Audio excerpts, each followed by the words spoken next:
Didn't go too quick. We're now in the green track at 2 p.m. So without further ado, I'd like to introduce Ryan Moore with Cincinnati Children's.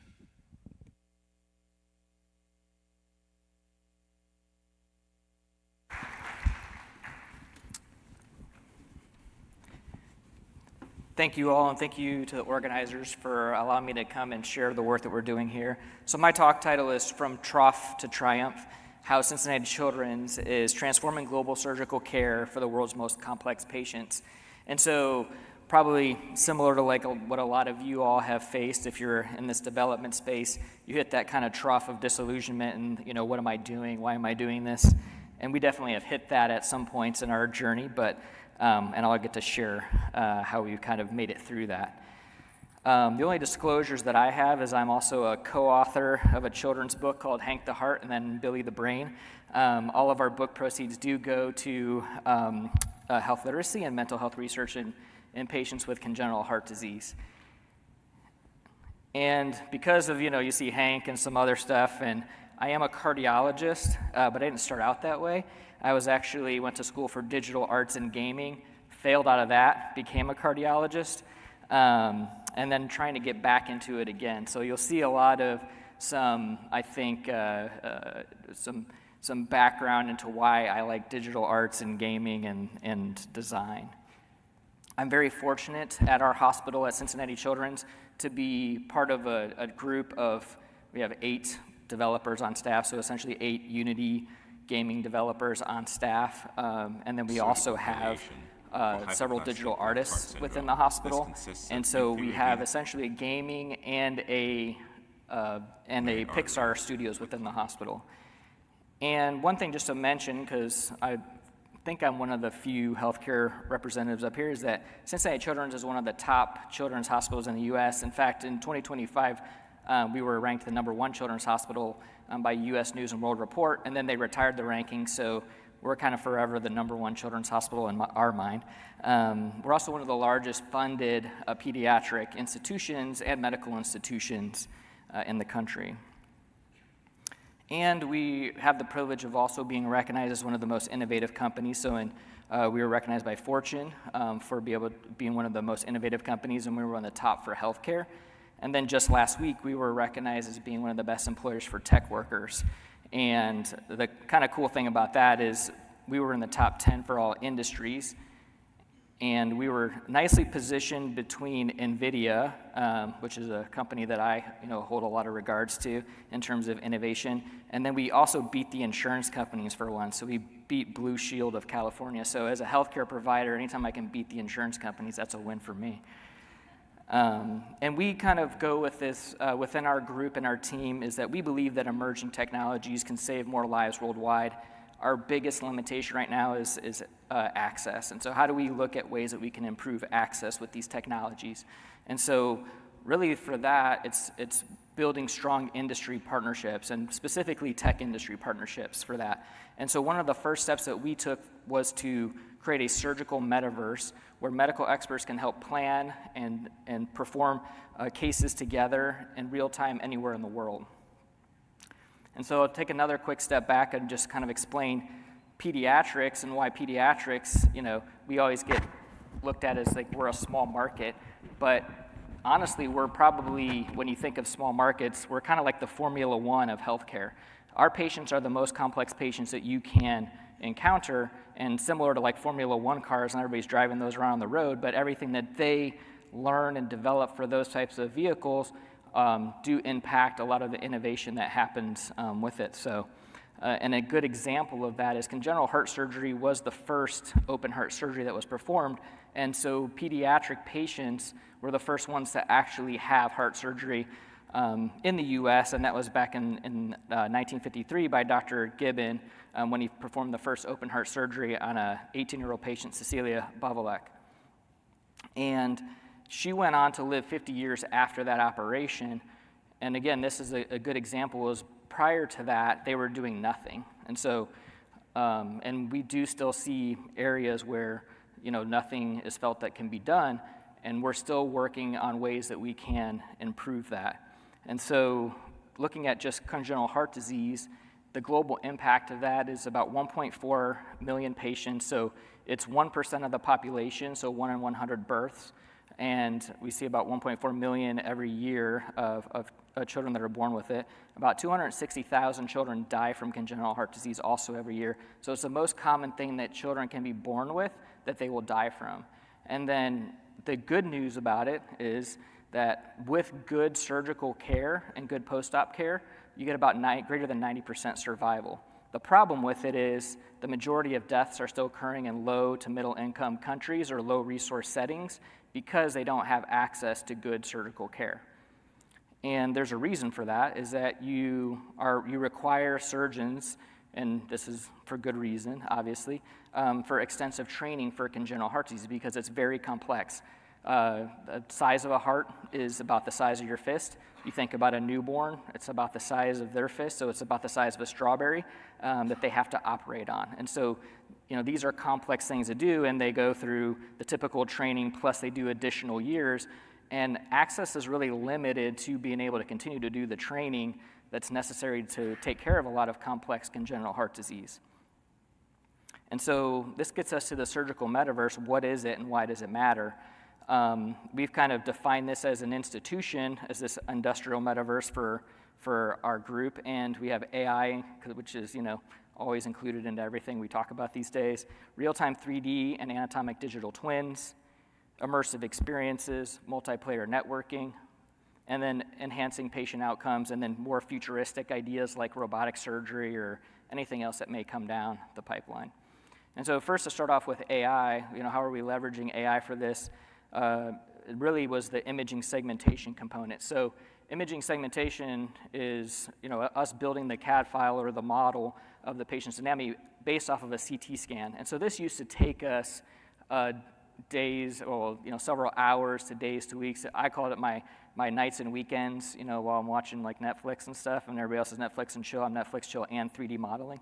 And so this is, really what we would spend a lot of hours that we don't really have built into our day to do until AI came around. And so new AI segmentation models, and these are some of the models that we've built as well, allowed us just to basically push a button and get about 80% of the way there. Every one of our patients is unique, so we're talking about thousands of different combinations of how the heart can be.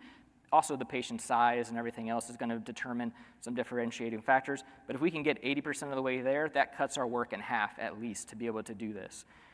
And where this, good use case or example of where this actually mattered was something for things like heart transplantation. So we defined as a hospital a new way of listing patients for transplant. So patients right now, pediatric patients, are listed for transplant based on their height, weight, and body surface area. So they're looking to match a donor with a patient who has a similar height and weight.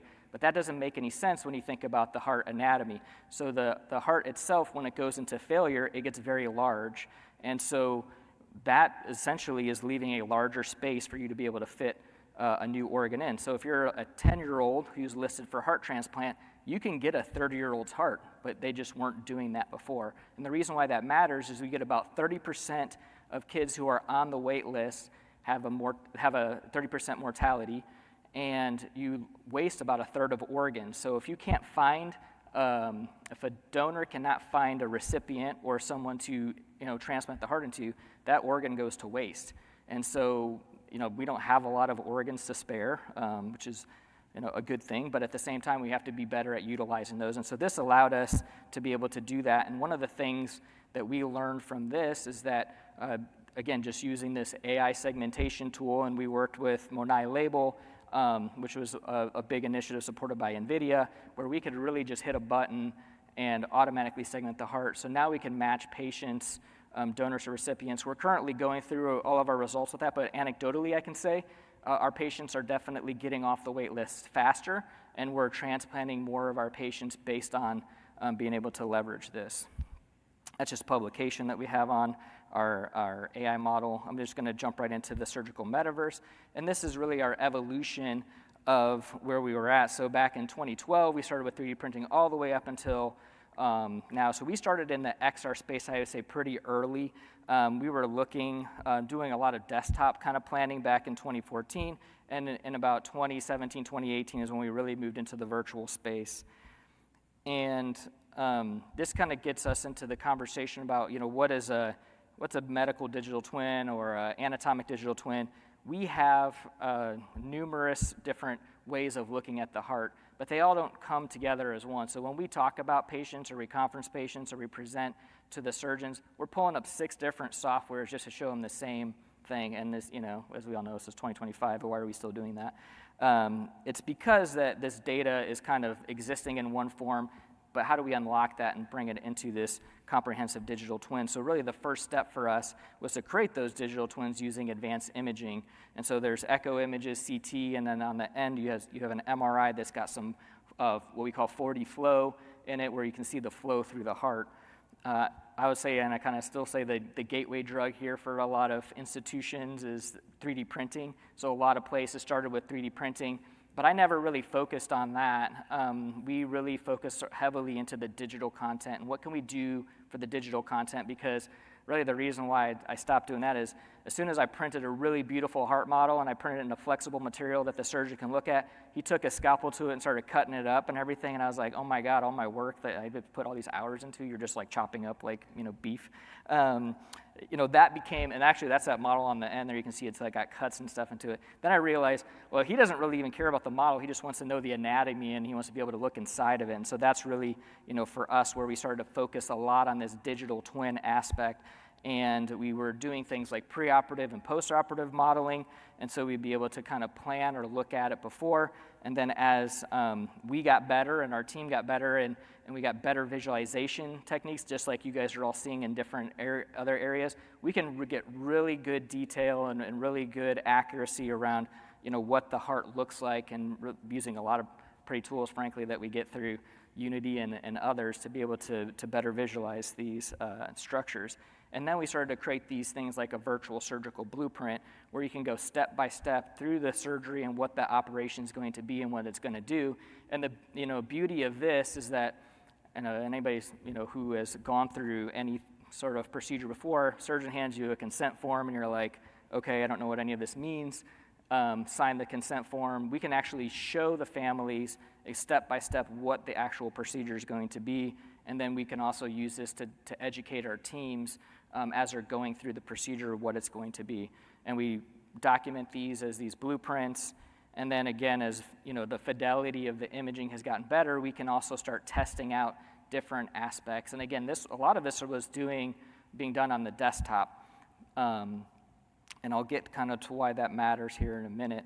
One of the next steps for us is how do we incorporate things like flow analysis into this so that we're not just doing virtual planning, but we can also incorporate what does the blood flow look like, because that matters for us and it matters for the patients. And again, looking at the gaming industry and what we see there, I'm told like, oh, you can't do that, that's too computationally complex and heavy. Well, so is water flow, and it's in video games now. So we just really have to figure out ways that we can do the same types of things that we're seeing in the gaming industry. And obviously there's going to be a lot of smoothing of data that occurs, but it's almost getting to the point of what can we accept in a real-time circumstance to help the surgeons make a decision.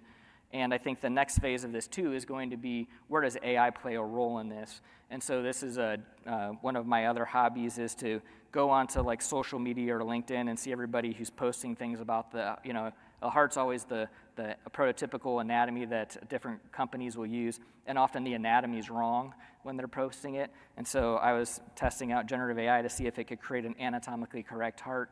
And it did a really good job until it got to the back of it, and then it just gave up like most of us. And this was created in a 9-second clip that's created in 90 seconds. So really generative AI is going to be able to give a more robust look at these types of tools. So now moving into the surgical metaverse around our immersive experiences, and kind of jumping again into this idea of how do we get into the environment and start planning surgeries. This goes back to when we started to do this early on. We started to be one of the first institutions that would take a total artificial heart. And so this is essentially a complete pumping chamber system. You remove the heart out of the patient, and then you would replace it with this mechanical device. But this is only made for adult patients. This was not made for pediatric patients. And so what do we do in those circumstances? So we published a couple of different criteria on how to do this kind of virtual implantation. And I was often doing this for the surgeon, and the surgeon was like, yeah, that looks good. I was like, yeah, but like I'm an imager, I'm not a surgeon. I'm not so sure I should be the person making these decisions. And so that became the question of who is the primary end user here? Is it a surgeon? Is it the engineer? Is it the imager? Is it an industry where you just send the data to and they send you back a result, which still happens today, which is kind of crazy to me. For us, it's very much the surgeon or whoever's going to be the person who's performing the procedure. So that's when we did a lot of work working directly with our surgeon. So this is Dr. Morales, who's one of my mentors, and we spend many hours, days, years working through what is the surgeon's UI, UX kind of preferences. And I say no developers were permanently harmed, but surgeons are kind of tough to deal with at times, so we had to do a lot of hugs and whatever afterwards to make them feel good, because we're used to getting yelled at by them, but they're not. And I think this allowed us again to look at virtual reality as a tool for them because they're not working in a native 3D space. And so, we were going back to like the Oculus standalone days, and then really moving forward to, the newer devices. And I would say we've always been device agnostic from the beginning. Any device you give us, again, I'm lucky that I have a team of developers on staff, so they're always looking for the new devices and sending me texts like, oh yeah, HoloLens is like gone. I was like, wait, what? We were just developing for that for, whatever, a year. And so this allows us now to be able to look at any device, and I think, again, another call out to Unity is being able to build things in a platform like Unity allows us to be multi-platform just from the get-go, and I think that, again, is a great component. We also have developed for the Apple Vision Pro, and this was, again, early on, I don't think Apple's here, but when I had a conversation with Apple, they were like, oh, you should just build all this on the Vision OS platform, and we're like, but we already have it built on Unity, and they're like, well, that won't work, and I was like, yeah, I'm pretty sure it will. And so we do have this opportunity, again, to be able to take any of the tools that we use and build it into this thing, and I think everybody loves this headset. Obviously, the limitations of the headset were the cost and a few other, minor aspects, but for scalability, this is a VR headset plus a laptop plus an easy to develop thing. So I think we're excited to see what they continue to develop over time. And then the other aspect of this, and I just pulled this from my phone this morning, but we can then again move this. This is a viewer that's on an iPad or iPhone, so we can take this now into the clinic and start to show patients exactly what their anatomy looks like. So there's just a couple publications around that.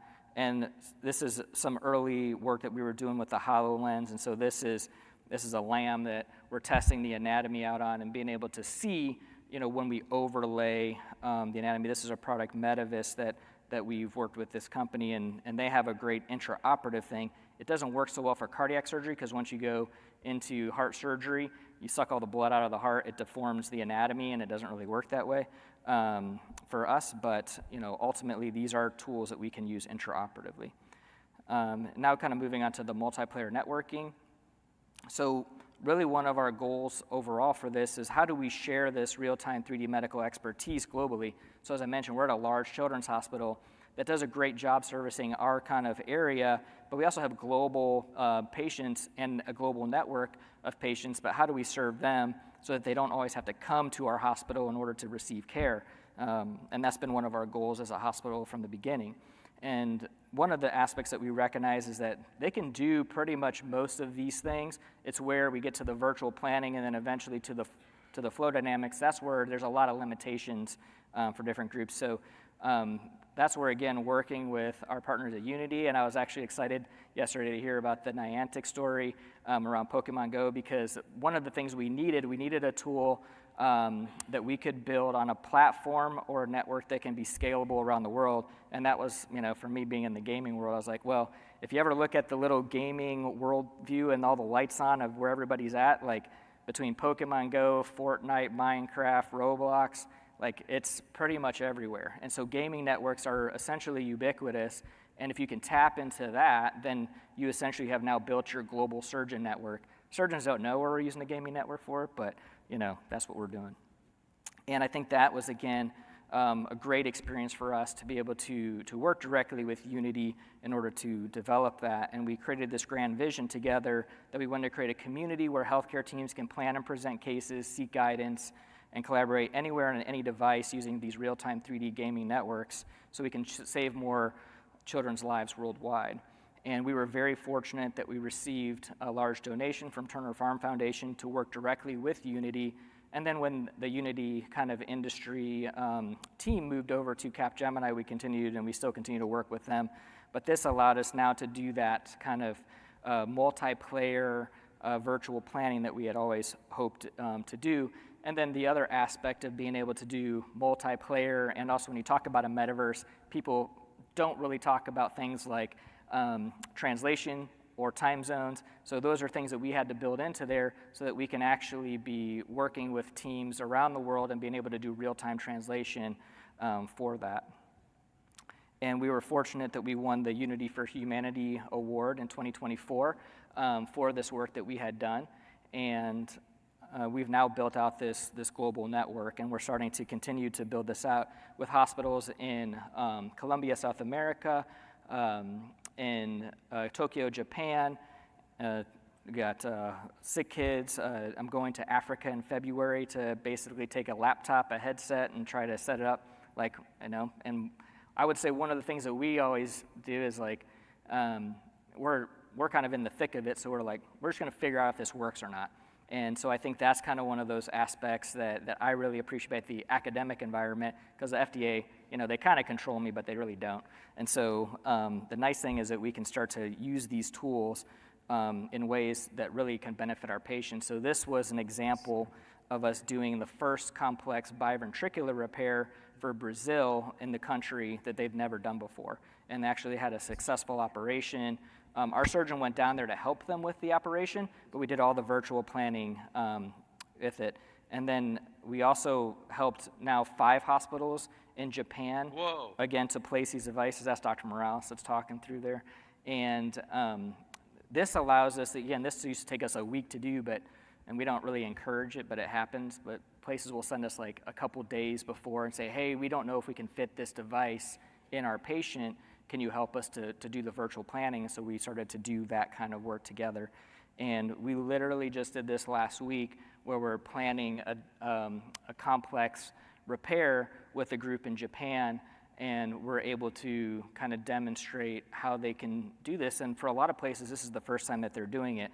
And again, gets back to that original case of the patient, back in and this is true for a lot of high-income countries or a lot of countries who had resources. They weren't really doing any operations, but then they started to do them because it was the only life-saving thing that we could do, and that's really kind of exciting for us.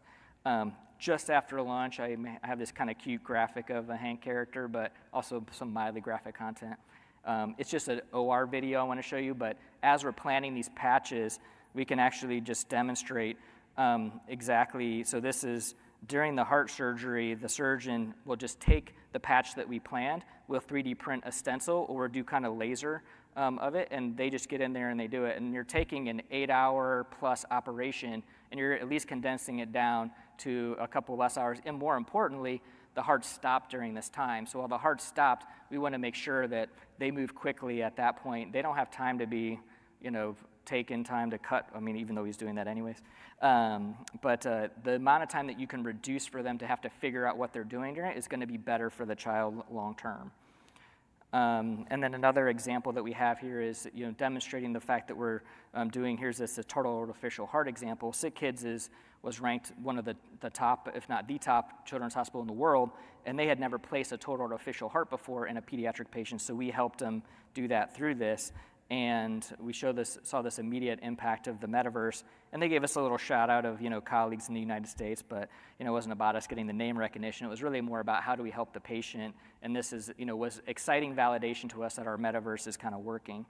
I'm going to go quickly through the end of this, but surgical robotics is definitely another component of this, and then being able to build in tools, because if we can plan these operations out, then we can definitely leverage these things to be able to teach for surgical robotics on how to do it. And I thought I had like 10 years before that would happen, but then again, this publication came out like a week before I was about to present at a different time. And so we're already doing things where robotics is coming in. And then just to end on kind of a fun note, our goal here is to enhance patient outcomes. So I started out developing this Heartpedia application, which is a application that's free to download on the App Store and Google Play Store. And this has become one of our top downloaded apps, but of course we had to build a VR experience for it so that patients can get in there and they can do the VR and learn about their heart. And this is another example of how users matter. So this is one of my mentors who's testing it out, and I'm asking him what he thinks of it, and he thinks it's great. And then I get my daughter in there, and she's age 5, and I'm like, the heart's up there, look up there. And then she starts to find and discover her hands in VR. And so I've totally lost her at that point. So she's not going to be looking at anything heart related. So this is where we built this for young kids, and we're like, okay, maybe it's not exactly what we thought it would be. So we continue to iterate and build on it, and we now take this and we do this for camps and everything like that. So again, I get my kids in there a couple years later, and seeing if maybe she's a good heart surgeon, but she's punching the heart now, so she's interacting with it, but she's probably not going to be a surgeon, let's hope. And then just again, a little bit ago, I take her now on all my road shows, and she's now placing all the devices, and I had a family come up and they're like, "Are you supposed to do that?" And I was like, "No, don't pay attention to her. She just does, anything that's can drive me crazy, I guess."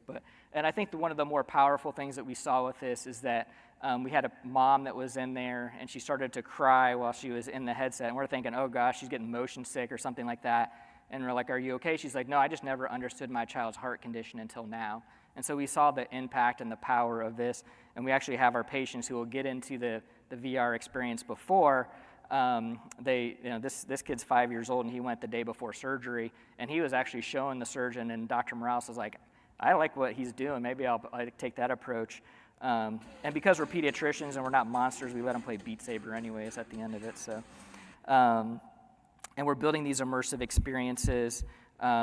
I have some other things around different use cases you can do if you guys want to come talk to me, but we also did do a hospital digital twin when we were building a new building. We got 1,500 staff trained during COVID, and we transferred over 247 patients with 0 serious safety events in a course of a few months. And this allowed us to move into the building earlier, and also, most importantly, move our patients safely into that new space. And then because these are digital assets, they're reusable. So we also are doing things like training families what to recognize for complex things like, I say, "Oh yeah, when you go home, look for tachypnea, cyanosis, or poor perfusion." Nobody knows what the hell I'm talking about, which is appropriate. But we can have this ability to show them, like, this is what we're talking about when we say, cyanosis or looking blue, tachypnea or fast breathing, and then poor perfusion, so they can actually feel the baby's legs and they can feel pulses and those kind of things.